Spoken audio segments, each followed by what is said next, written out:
When I was a kid, I wanted to be a singer. Shut up. Why is that funny? You gotta sing something now. No, Come on, man. I'm not gonna laugh. you're already laughing. It's all fun and games until somebody gets shanked. The Last of Us Episode 6 continues to blaze a trail west, and this time Joel and Ellie actually find somebody they're looking for. But is that all they've found? Directed by Yasmila Zabanic, Kin finally reunites Joel and Tommy, who we haven't seen since way back during the premiere, and he's been keeping plenty busy since then. We'll break down everything we saw as well as the Easter eggs that we spotted along the way, but friendly reminder that we are about to spoil everything that happens in this episode of the TV show based on the video game that you probably already know the ending of, so if you don't want to know what happens next, now's the time to hop on that steed and get.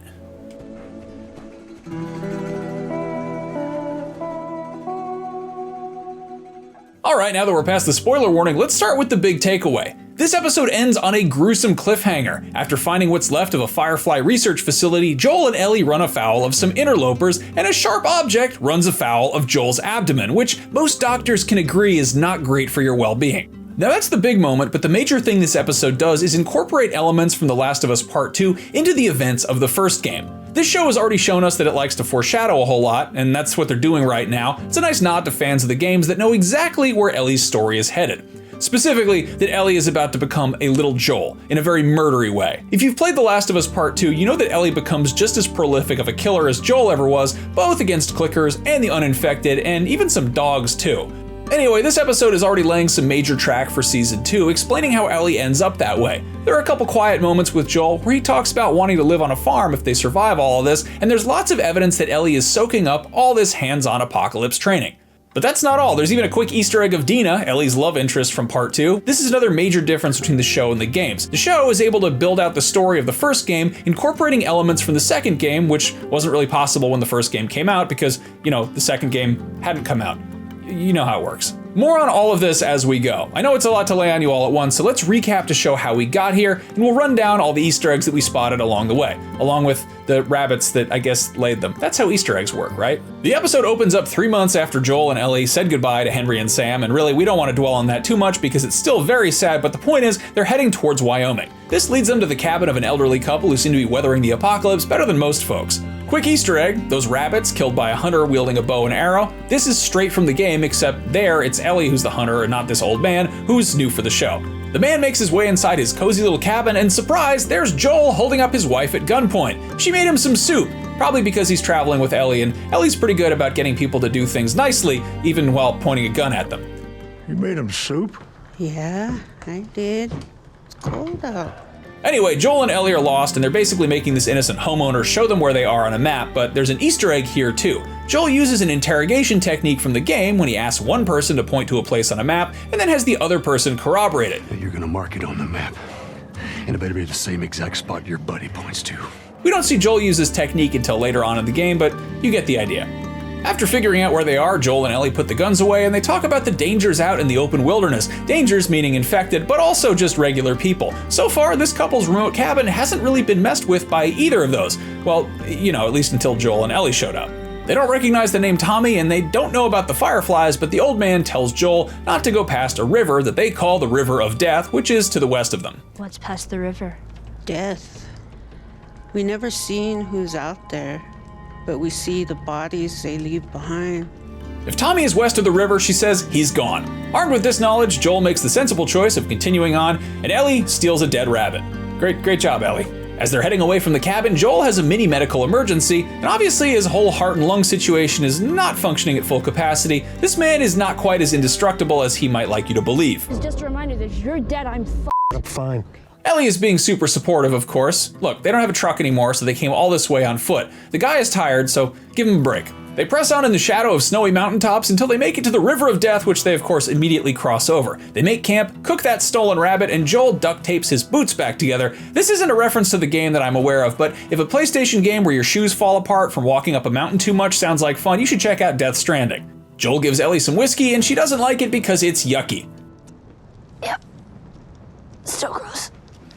Actually, that implies that she's tried it before. The more pertinent question here is, what are they even doing out here? Ellie asks what happens if they make it to the Fireflies and they make some kind of cure out of Ellie's blood, like what happens after that, and Joel has clearly not thought it out that far. He's still focused on the whole getting her there in one piece part, which is understandable, but maybe think a little bit further than that. This allows Joel to play pretend a little bit. He tells Ellie about his dream of living out his days in an old farmhouse. This is kind of an Easter egg because he's vaguely describing the life that Ellie will experience briefly in The Last of Us Part 2. So, just you and a bunch of sheep. Romantic. When Joel asks Ellie what she wants to do, she talks about growing up in the quarantine zone, or QZ for short, and how she used to read about astronauts, her favorite one being American astronaut Sally Ride. She then turns back to the topic of a possible vaccine made from whatever it is that makes her immune, asking if it'll work, and again, Joel is more focused on getting her there, doesn't really want to deal with a larger question. Ellie tells Joel how she tried to help Sam by rubbing some of her blood on his clicker bite to try and save it, which obviously didn't work given how the whole Henry and Sam situation played out. Joel doesn't really see a point in giving Ellie a hard time about it, which is very nice of him. I reckon it's a lot more complicated than that. Joel says that he'll stay up all night and keep watch, which is a promise that he immediately reneges on in the form of falling asleep. It's cool though because Ellie stood watch and let him sleep after finding him passed out in the morning. I'm responsible for you, okay? Then don't fall asleep. I was quiet. I checked my sticks. I looked for tracks. I found the high ground, and I kept watch, like you taught me to. Assuming the show sticks to the games, this is a little bit of foreshadowing here. In The Last of Us Part 2, Ellie kills so many people thanks to the training that she got from Joel. So I guess she's learning how to kill people, or at the very least how to, just keep watch. They make it to the River of Death and Joel lets off a shot to draw anyone out on the other side, but everything seems pretty deserted, so they make their way across the bridge, and they don't run into any bridge campers, so everything's pretty hunky-dory. Ellie is trying to teach herself to whistle, another thing that Joel can do, and she's doing a pretty bad job of it. This scene is a bit of an Easter egg. It's taken from some incidental dialogue from the game. I'm trying to learn how to whistle. You don't know how to Well, whistle. does it sound like I know how to whistle? I'm learning how to whistle. You don't know how to whistle? Does it sound like I know how to whistle? She asks Joel to teach her to hunt, which is probably more useful than whistling, and he says that she could handle the dressing, which is skinning and gutting an animal to prep it as food. It's hard work, and it's not for the faint of heart, but again, as we know for the games, Ellie is not the faint of heart. Damn. Damn! No, literally, it's an actual damn it. In the game, this is where they find Joel's brother Tommy. There's no sign of him here, but don't worry, Tommy is alive and well, and we will see him damn soon. They make it to another river, and Ellie asks a pretty important question. Hey, Joel, what if this is the River of Death? Before Joel can really even answer, they get swarmed by some very serious-looking folks on horseback, all masked, all armed. They surround them, Joel tells them that they're just passing through, they don't care, they take Joel's gun, but not Ellie's, and they release the hounds, or rather, one hound, which is able to smell whether or not people are infected. How about we just talk this through? How about you shut the up? Okay, easy. Very straight and to the point, these folks. Thankfully, their big dog does not get the zombie vibes from Joel or from Ellie, despite the fact that she's immune, even though she's got probably cordyceps inside her. The point is, nobody is immune to the power of who's a good boy? Who's a good boy? Also, the fact that Ellie's nice to the dogs here is probably a little bit of prep work for the part in season 2 where she has to murder some of them. They ask Joel what they're doing out there, and Joel says that he's looking for his brother, and with that, this rider pulls up and asks Joel his name, and he says it's Joel, and she immediately knows who he is. So they all ride back to town, and where is this town, you ask? Why, it's Jackson, Wyoming. That's where Tommy's living now, which is a bit of a step up from a hydroelectric dam, if you ask me. In the game, Jackson is of course not introduced until part 2, but here we are now. Tommy and Joel have a heartfelt reunion before heading inside for some real food. Big time Arya Stark and the Hound moment here, as both Ellie and Joel are really happy to eat anything at this point. And here's where we learn that this is Maria. She's a leader here in Jackson, and it just so happens that she is Tommy's wife, which is also pretty similar to the games. There's a girl staring at Ellie, which is something she takes exception to, and we mentioned this earlier, but this is almost certainly Dina, who's Ellie's love interest in part 2. This is a fun nod to the romance that's coming on later in her life, and once again, the show is laying some track and prepping us for season 2. Things are a little tense, what with the fact that Joel and Ellie just got threatened by dudes with big guns and a big dog. Maria and Tommy are unapologetic. The post-apocalypse is a wild place, and when raiders have tried to mess with this Jackson settlement, standard operating procedure is to murder them. But their brutal reputation doesn't mean they're bad, Maria says. Sure, you aren't bad. Anyway, Joel tries to get a minute alone with Tommy, saying they need a moment for some family stuff, and that's when Maria clues him in that she's also family because she's married to Tommy and they have a little munchkin on the way, and Joel is weird about it because Joel is usually weird about things, but either way, he just met Maria and knows that he can't trust her even if she is his new sister-in-law. Tommy and Maria take Joel and Ellie on a tour of the town while explaining how it came to be. They have a school, a laundromat, and they're pulling power from that damn dam we saw earlier. No one person is in charge of Jackson, but Maria is a democratically elected council member. She used to be a district attorney in the before times, and something about soul-crushing bureaucracy really spoke to her, so she decided to bring that into this new world as well. The people of Jackson all share their resources, and when Joel learns about this, he makes a crack about communism just so Tommy is aware that he doesn't approve. Nah, it ain't like that. It is that, literally. This is a commune. We're communists. Joel finally gets a minute alone with his brother, and he lies to him and tells him that Tess is fine. When Tommy presses him about Ellie, he lies again and says that she's the daughter of an important member of the Fireflies, so he's just trying to get her to them. Tommy says that they have a base in East Colorado, which is about a week's ride south of Jackson. It's a week's ride south. It is severely up between here and there. Joel asks Tommy to escort them there, but Tommy says that he can't. Maria's expecting, and he's going to be a dad, so he's got to be more careful now. The whole community of Jackson is pretty careful because if they're not, the wrong kind of people might show up. So is that what I am? Am I the wrong people? There's a meaty bit of exposition here as Joel and Tommy argue about the things they did in their past, which included murdering people, according to Tommy. They survived the only way they knew how. It seems that Tommy has really tried to distance himself from that version of himself, living the quiet survivor life here in Jackson, while his brother Joel has been racking up a body count across the country, trying to come find him. He says he feels like he'd be a good dad, and Joel says, I guess we'll find out, which really rivals Kathleen's management skills as one of the more passive-aggressive things said on this entire show, and of course, Tommy doesn't really like it because who would? Joel responds by saying he's gonna grab some supplies and be out of Tommy's hair by morning because these Miller boys are great at expressing their feelings. As Joel storms out, he has another mini medical emergency, which is augmented by the hallucination of his dead daughter, Sarah. That's always fun. We check in on Ellie, who's cleaning up and putting on the first new clothes that she's had in a while, and she makes her way across the street to Tommy and Maria's house, and she finds a memorial to Sarah, Joel's lost daughter, who's also Tommy's lost niece, as well as Kevin, who's Maria's late son. Maria comes back and gives Ellie's hair a trim, and it's here that Maria lets it slip that Sarah was Joel's daughter, which is something that Ellie didn't know about, which is honestly not that surprising considering that her adult caretaker has the openness and warmth of a brick wall. Maria, it turns out, knows a lot about Joel thanks to Tommy, who is a little chatterbox. Tommy did that too though, Ellie says, which is something that Maria didn't really want to hear. She blames Joel's influence, and it sounds like both Tommy and Joel were the types of individuals that this Jackson community wouldn't really tolerate under different circumstances. Anyway, Maria says that she knows that there's lots that Ellie isn't telling her, but that's good. You can't trust anybody out here. Good talk. Anyway, let's go to the movies about it. Oh yeah, they even have a little movie theater here in Jackson. Has Ellie ever seen a movie before? That's gotta be pretty cool. Little Easter egg here, the movie playing is 1977's The Goodbye Girl, where Richard Dreyfuss's character forms a bond with a precocious teenage girl, and it also features a scene about the restringing of a guitar, which is something that gets mirrored in a scene between Joel and Ellie in The Last of Us Part 2.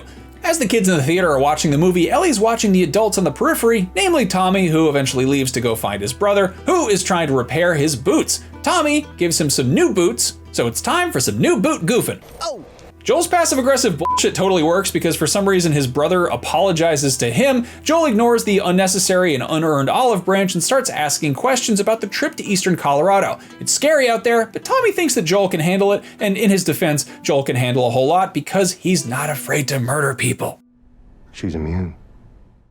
Boom, there it is. It's the reason for all of this, and Joel finally lays it on Tommy, who is of course incredulous. His first inclination is to go find Ellie and kill her immediately because that's what you typically do with infected around these parts and kind of in general. Joel's like, look, I saw her get bit. That was like a month ago. She's immune, for real. And Tommy sits down and is like, okay, rewind. Let's back this up. Tell me about all of this from the beginning, which honestly, that's the conversation they should have had the second that Joel showed up, but I don't know. Maria was kind of bossy about the whole thing. So Joel breaks it all down, and I would recap all this, but between the game and the show, we've kind of already been through it twice, and you get the picture. Now Tommy gets it too though. Joel is transporting Ellie because it was Tess's dying wish, and what was he supposed to do? He told him about Kansas City and about how all that went, and he told him about Henry and Sam and how all that went. So really just a lot of really just good times, good catching up. Just two bros hanging out, two dudes kicking it, just a couple guys being dudes. Joel talks a little bit about his mini medical episodes too, that out of nowhere he gets overwhelmed by this intense feeling of fear, which kind of seems like he's describing panic attacks, and really anybody who's living in this horrible post-apocalypse who isn't suffering from some degree of post-traumatic stress disorder probably has something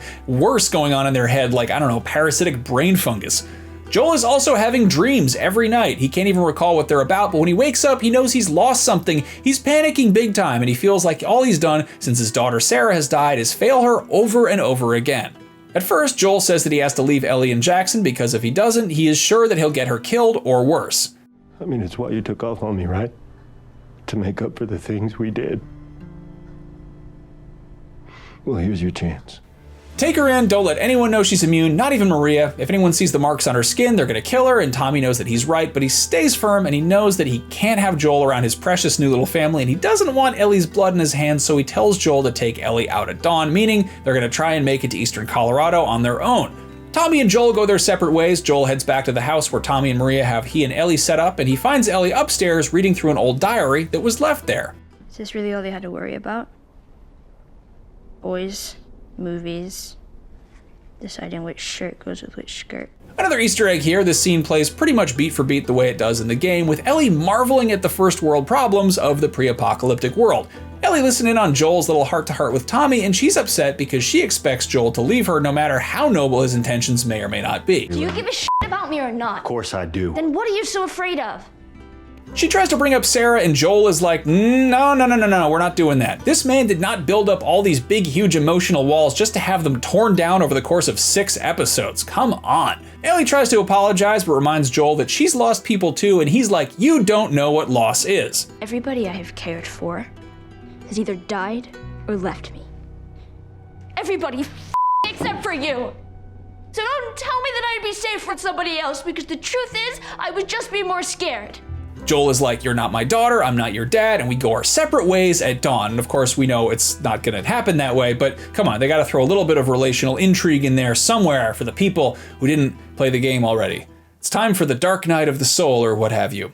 At dawn, Ellie is packed up and ready to go, and Tommy comes to collect her and takes her to Joel, who's saddling a horse. He's not here to say goodbye, he says, and he's here to steal a horse and get out of Jackson. And Tommy's like, you're not stealing the horse, I gave you the horse, it's a free horse. He tells Ellie that she has a choice, and he thinks that she'll be better off with Tommy, but it doesn't matter. She chooses Joel immediately, and he's like, okay, let's go. And so now Joel and Ellie are gonna hightail it out of town together on their brand new free horses. Tommy even gives Joel a free rifle, which is great, except that Maria took all of Joel's weapons when they first showed up in Jackson, so really it's only fair. And also he should probably give him a whole bunch of other guns, and probably some Molotovs, and I don't know, like a nail bomb or whatever he had in that backpack. Tommy points him in the right direction and then shares a hug with Joel before saying goodbye. They get outside the city walls and start riding southeast before taking a quick detour to give Ellie some shooting practice with the rifle. And the whole sequence is kind of Easter eggy. It's pretty similar to a sequence from the game, also kind of foreshadowing a sequence in part 2 where Tommy and Ellie go shooting. They trudge on, and at least they have a horse to ride on this time, and as they're riding the horse, they chat and they pass the time, and Joel tells Ellie about how he was a contractor before the world ended. The contractor. So they're riding and they're camping and they're talking about football and stuff like that, and eventually they make it to I-25 in less than 5 days, easily beating Tommy's estimate that it was a whole week's ride away. Maybe he meant a business week. Maybe Tommy's wrong about stuff. Either way, stupid Tommy. They make it to the University of Eastern Colorado without incident, but once they get there, it's very much incident time, and you're gonna see what I mean. Little Easter egg here, the horse ride through the university campus is very similar to the way it's presented in the game, including the monkeys running around all over the place. If the idea of a video game where there are monkeys running around all over the place sounds appealing to you, you should check out the PlayStation game Ape Escape. Moving on, Joel again talks about wanting to have a sheep ranch at some point in the future, and I mean, Tommy and Maria had a sheep that you could have just stayed and taken care of, but whatever. He also tells Ellie that when he was a kid he wanted to be a singer, which is kind of an Easter egg. In The Last of Us Part 2, there's a sequence where Joel sings a Pearl Jam song to Ellie. Our future days. As they ride through the university campus, Joel spots some Firefly graffiti, which lets them know they're on the right track. They approach with caution and go inside, and they find a bunch of discarded medical supplies, which would suggest that pretty much everyone packed up and left, but it definitely seemed like there were doctors here. They go investigate some more sounds they heard upstairs, but that's just the wind and more monkeys monkeying around and what have you. Those apes, they certainly escaped. Another quick bit of visual storytelling that also lays some groundwork for season 2, Joel finds a map with a bunch of drawing pins stuck in it that form lines towards 2 important Seattle and California locations, which, surprise, are both key locations from The Last of Us Part 2. But here we see that the pins lead from those places to the University of Eastern Colorado. Before Joel or Ellie can make too much sense of what that means, they hear voices and they spot some dudes out there roaming around looking menacing, so probably time to take off. Joel and Ellie try to sneak their way back to the horse and get out of there, but one of the said threatening dudes attacks Joel with a baseball bat, which he breaks against a tree trunk. Do you realize how hard he would have to hit that tree? You know what? Never mind, it's a show, it's all fake, it's all made up. Joel chokes the dude out and then realizes that the broken off knob of the bat has been shoved directly into his gut, prison shank style. Again, it seems contrived that the bat broke. Was it a poorly made bat? I don't know what's going on there. Either way, I guess better a bat than a golf club, am I right? In any case, it's a slight detour from what happens in the game, which was probably picked for just logistical reasons. In the game, Joel is pushed from the second floor, lands on the business end of a piece of rebar, which impales him. Either way, Ellie drags him to safety and gets him back on the horse, and then he falls off the horse and she gets him back on the horse. Again, this bit is also in the game. Joel, no.